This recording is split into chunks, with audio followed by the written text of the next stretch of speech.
Well, good morning, everybody. Second video is up, and this time this is where things actually kick off. So, I woke up this morning and I pulled up YouTube and I watched the 18-minute full rally speech that Kamala Harris just had for her first, campaign rally.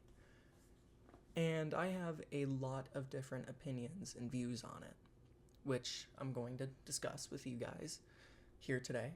So, listen to what I have to say, my opinions, and hey, if you disagree, comment down below why you disagree. If you agree, comment down below, whatever. Safe space, right? Now, let me get this started off with the fact that it's like the actual speech really began like 5 minutes through, because the beginning part was just her thanking people, and honestly, horrible first impressions, because she instantly began by saying, oh yeah, let's praise Joe Biden's legacy. He did so much in one term. He did more in one term than most presidents have done in two. Yeah, that's one horrible way to start it. He's done so many great things in one term, right? Destroyed the economy, $8 trillion in debt, right? Just threw all of our money overseas to Ukraine, fueling a forever war in Europe, right?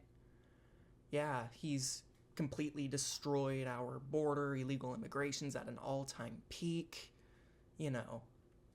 California's still looking horrible. The U.S. is in shambles. Infrastructure is still very bad, especially where I live in a lot of places.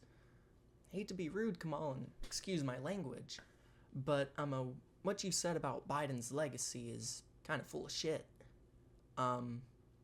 It's not anything good. I'm gonna say that much. He did not do very many great things during his presidential term. And a lot of things that he promised, he was probably too hard to remember for him because he has brain damage. Doesn't work. And then also, Hunter Biden doing all of his illegal stuff and, going on meth. So yeah, that's one great way to start things. Kamala, thank you very much. In fact, probably the only thing I actually agreed with in this entire speech is her wanting to protect abortion, obviously. It's like abortion's a very critical thing, and a lot of people are like, oh, no abortion, or oh, yes, abortion. It's like, I think abortion should be allowed. I think that's the only thing I actually agreed with, really. So, there's that. Now, the next part in her speech was pretty much just her talking about her career and how she's gonna secure the win and all that. And it's like, honestly, that's, in my opinion, pretty good part of the speech, right? Pretty good part. And then she talks about how she's trustworthy because of her work in law, her past with the history. And then she threw a jab at Trump. Like, yeah, so I know Trump's type. He protects from stealers and all that.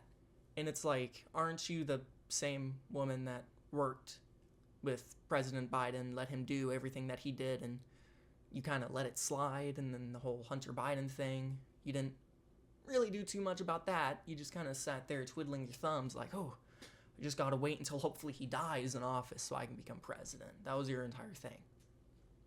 Like, come on. You were his opponent before you were his vice president for a reason. It's like you just got on your knees for him in hopes that he'd die in office so you could become vice president, and hey, now you're taking full advantage of it now that he stepped down. So look at that, Kamala. Very, very great, right? Now, later on in this video, like a little bit over halfway through, like the 10-minute mark, she starts talking about the campaign differences between hers and Trump's, and it's like, hey, we're trying to find out who we are. That's what we're gonna do. We're gonna stick it to Trump because Trump relies on billionaires. We rely on the people. Every presidential campaign woman works on, like, come on, girl, they all work on people powered, right? And if anything, RFK is much more people powered than you are. Just look at how much he's done already. He's secured multiple states with signatures. It's like, you don't really have all that much, but she just acts like he doesn't exist, because that's probably her arch nemesis right now. Let's be completely honest with ourselves. Now, she also says, once again, it's like, our campaign will show you what kind of presidency we are. Shows what kind of presidency we will be. I think that is a horrible red flag, because it's like, you are giving out empty promises, Kamala. You have already given out multiple empty promises before you were a vice president. Like, the future that you have for this country is crippling infrastructure, continuing to hollow out the middle class. Let's be completely honest. You're not going to do anything with the military that we have overseas. You're going to keep on sending our people overseas just to die. Donald Trump's going to do the same. Both candidates are going to do the same. I bet you Trump and Kamala both want our men to go overseas and die so that they can make money back here abroad. They don't care about us. Kamala definitely is not people ran. She's not going to care. She hasn't done anything for the border now. She showed up to the border early on in her vice presidency, but it never changed. It never got better. There's going to be a continuing influx of illegal immigrants coming through our border. She doesn't care. Trump would. She's going to allow all of these illegal drugs and fentanyl to curse our southern states and continue to fly through there with cartels and drug money and gang violence. RFK and Trump have ways of fixing that. From what I've seen, especially in this speech, she has no way of fixing that. She's just going to say, we're for the people. Which people? The ones that are here illegally? Or the ones that were born here and actually took time to get their visa and get their citizenship and want a safe new life in America? Or the ones that just want to, be in drug cartel history? Which one, Kamala? Which people? You're being too broad. And I haven't seen you support any of us recently. So now we get to the ending part of her speech, nearly, where she finally talks about the middle class and how she wants to secure and grow it, right? So what she talks about is, whenever our middle class is strong, America is strong. Yeah, you couldn't be more right. But at the same time, she is the same person that worked with the presidential campaign of Joe Biden and was the vice president of Joe Biden. It was completely fine whenever pipelines were shut down and skyrocketed gas prices. Fun fact, expensive gas does not help the middle class, nor does it help grow people from the lower class up. Oh, and also, fun fact, Kamala, supporting and allowing the constant printage of money, putting the country $8 trillion in debt, and bringing the economy like this, usually, and by usually I mean absolutely never, helps out the middle class, and it does not rise people from the lower to the middle. What you have done and what you've helped support and continue, that has been going on for the past 2 decades, is hollow out the middle class. I don't think you know how to support the middle class at all. Like, come on. You shun every single issue. God knows what your views on war are. At least I don't as of right now, because you barely said anything about that in this speech. All you've given is empty promises. You haven't given step-by-step solutions. Just, I'm going to protect the middle class. I'm going to grow the middle class. How? I'm going to bring affordable health care back. Okay. With what economy? That's just going to really shoot up taxes, and right now taxes are still killing our middle class, are they not? And then also she talks about no child should grow up in poverty. I feel like the Democrats have been saying that forever now. Not too much has honestly happened. There's that. So, and then she talks about, every single worker should have the right to join a union. Not to be that guy, but they usually do. And you and Joe Biden were very, very mid on how you did union on, stopping union busting and supporting unions. Once again, it's all just empty promises. There's been barely any pull-through for anything in the entire world. It's like, I just don't see you performing well at all. You don't know how you're going to fix these problems. You didn't fix them whenever you were vice president. You won't do it whenever you're president. You and Trump are both going to continue to skyrocket this economy down, and I bet you right after either Trump or Kamala Harris are elected, or hell, even RFK are elected, guess what? The economy is probably going to go into a Great Depression anyway. So we might as well already get our Hoover blankets and our Hoover house with our Hoover campfire and just wait for it all to happen. Because either way, we have both presidents that won't do much of anything for it, no matter who it is. So we have three options: Trump, Kamala, or RFK. And so far, RFK is the only one that's given step by step how he's going to fix things, and step by step how these problems were formed, and how he's going to solve them. Kamala just hypes up the crowd and gets them cheering and chanting, and then smiles and giggles the entire time. But then whenever she sits down in that chair, she's going to go, well, things are going badly now, so I'm going to stand up, go outside, start speaking, and have people glaze me, because that's the only way I know how to be a president. So, we'll have a lot of luck with Kamala. Now, the next part of her speech, like the entire ending portion, is about Project 2025. And she literally says, Donald Trump's Project 2025... Girl, it has been proven, time and time again, that first off, Project 2025 was written and authored by the Heritage Foundation that's just trying to get right-wing support and Republicans to support their message and their plans, because they're like, this is what we want Republicans to do. The Heritage Foundation is barely going to get any of those to actually work. And in a couple of Trump's speeches, he has publicly said, I do not endorse Project 2025, and I will not use those policies from Project 2025. He has said that time and again. It's just a part of your, democratic policy to scare... Democratic policy. It's just to scare everybody. That's what you as a Democrat do. You just use fear tactics.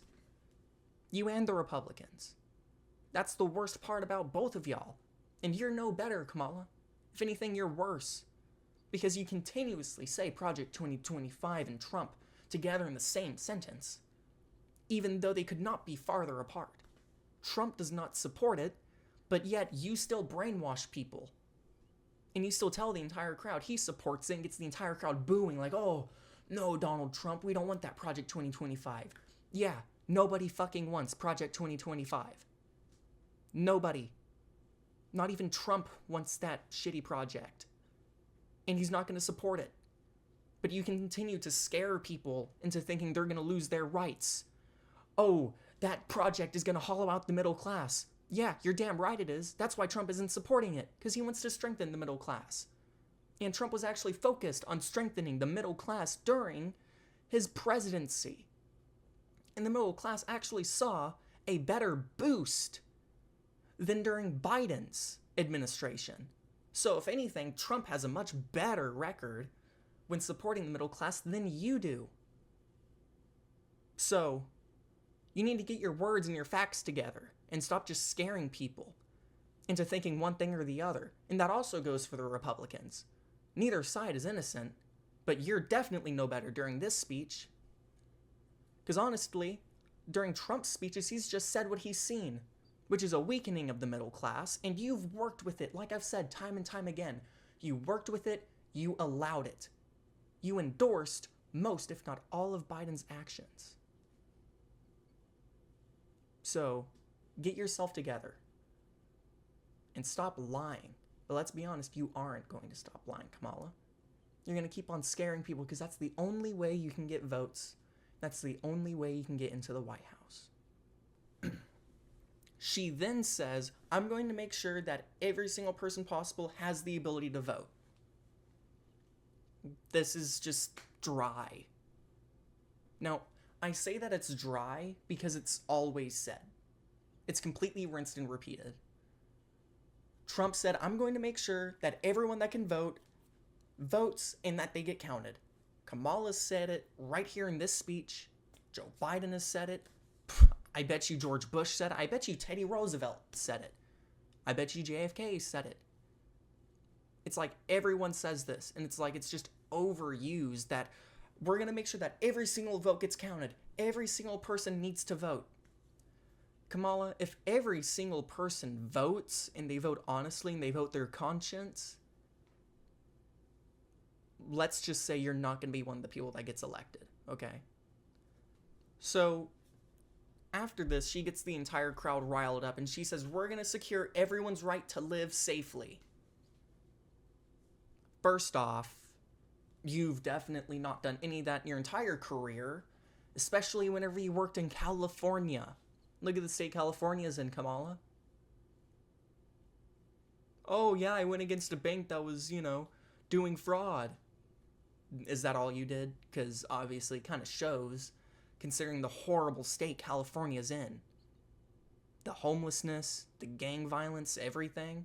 That goes for a lot of different places. It's like, wow, Kamala, you've done absolutely nothing for living safely. Oh, we're going to pass assault weapons bans. There's a reason why it's been debated on for so long. What's an assault weapon? It's one that looks big and scary. Oh, okay. Okay, so you're going to ban the guns and make them illegal to own. So either you're going to have a lot more criminals, or you're going to have good guys with no guns that cannot defend themselves against the bad guys with guns. Banning guns from weapon stores does not prevent guns from being sold on a black market or someone to sell them to a criminal illegally. What you need to do is ban the illegal ways of getting rid of stuff, not the legal ways. You need to make it impossible for people to sell guns illegally on a black market, etc. But you haven't.